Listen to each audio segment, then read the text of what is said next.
Welcome to Shining Through Time, the stories of the Eastern Stars, the podcast where we shine light on the lives and stories of members of the Order of the Eastern Star. I'm your host, Sister Nicole Cubbage of Frederick Chapter number 79 in Frederick, Maryland, USA. In each episode, we'll sit down with OES members from all walks of life to hear how they join, what keeps them inspired, and the lessons they've gathered along the way. Whether you're part of the OES family or just curious to learn more, we're glad you're here. Let's get started. Here with me today, I have Sister Jacqueline Parker of Frederick Chapter number 79. Hello, Jacqueline. How are you? Hello. Jacqueline, can you tell me, when did you first join Eastern Star? I first joined Eastern Star back in June of 2024.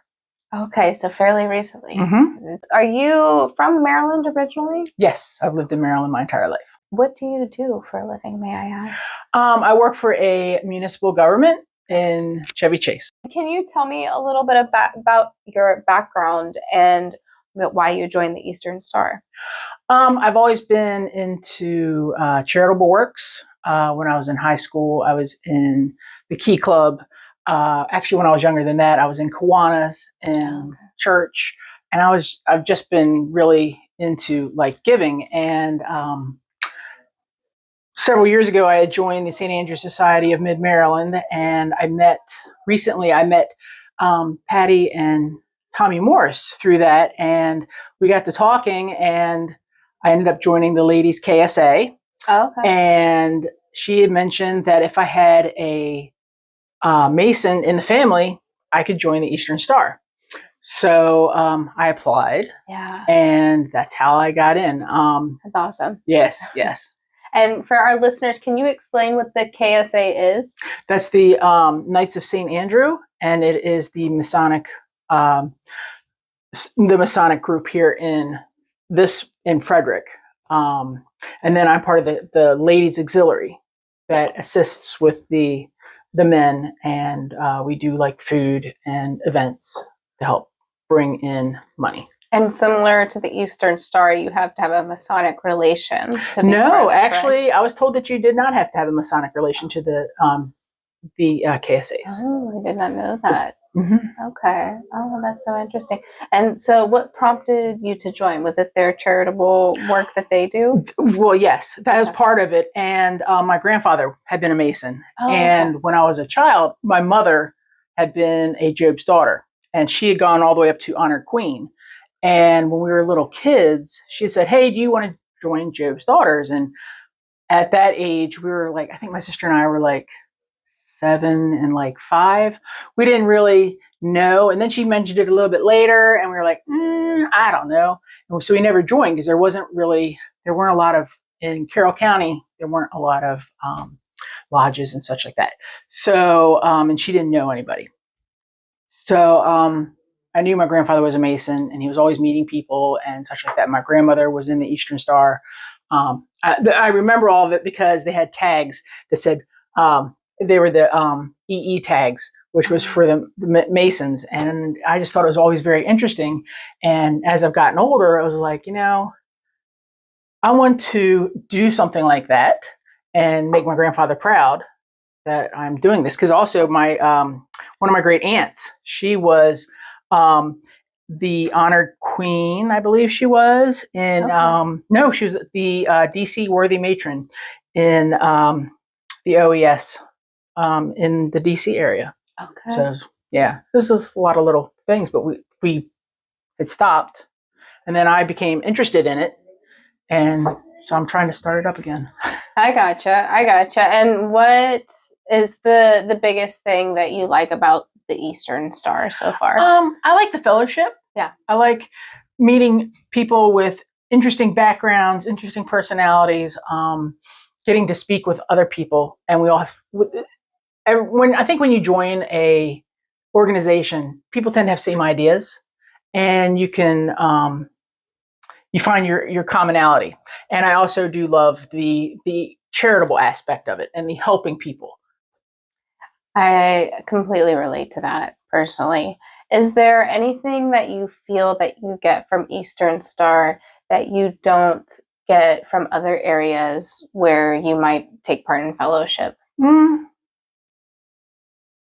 I think getting to know everyone and everybody kind of getting along with each other, and we want to work together, and we have a common goal. It's to help out people. The things I love doing so much is when we work in the kitchen and we're feeding people. Yeah, I love to feed people because it makes them happy, and when they're happy, it makes me happy, and it fills your cup. And that's one of the other things I was looking for, is something to fill my cup and make me feel well. It's a little, I guess, selfish, but it makes me feel good too, to be able to do that for someone. Yeah, it does. There are debates philosophically about how real altruism is, because, right, so many of, even our it would seem like selfless acts bring us great gratification, right? And I guess that's part of, human nature. But I think that keeps us continuing to do the good deeds, I agree. which keeps everything going on, and paying it forward. Yeah. So dopamine confirmation from that, right? Mm-hmm. And so naturally that encourages you to want to continue to do that. And if I can make somebody's day better at the end of the day, I've done something well. Yeah. I agree. I relate to that too. And I'm curious, what is the biggest lesson that you hope future generations can take away from Eastern Star? That helping others is rewarding. That helping others helps everyone else. I have noticed, of course, the people aren't joining organizations like they used to, and it's sad. I would like to see more people join, and as a woman once told me, many hands make light work. Yeah. So the more people we can have, the more we can do, and the further reach we have. Yeah. And the helping others. As somebody who has a lot of experience in charity work, what might be some advice that you would offer to other chapters, and maybe even other organizations, to increase their membership and fellowship? I think really, because it's always been like really secret, but there's a lot of things that aren't. Get out there and promote yourselves. Let people know that you're out there. Yeah. Unless you're within these societies, a lot of times you don't know. And a lot of people want to help and do good things. And it doesn't even have to be something big. It can be something small.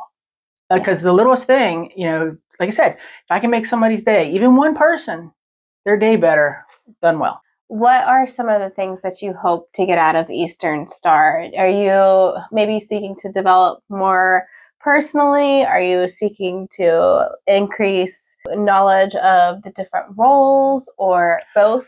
I would like to learn as much as possible. Yeah.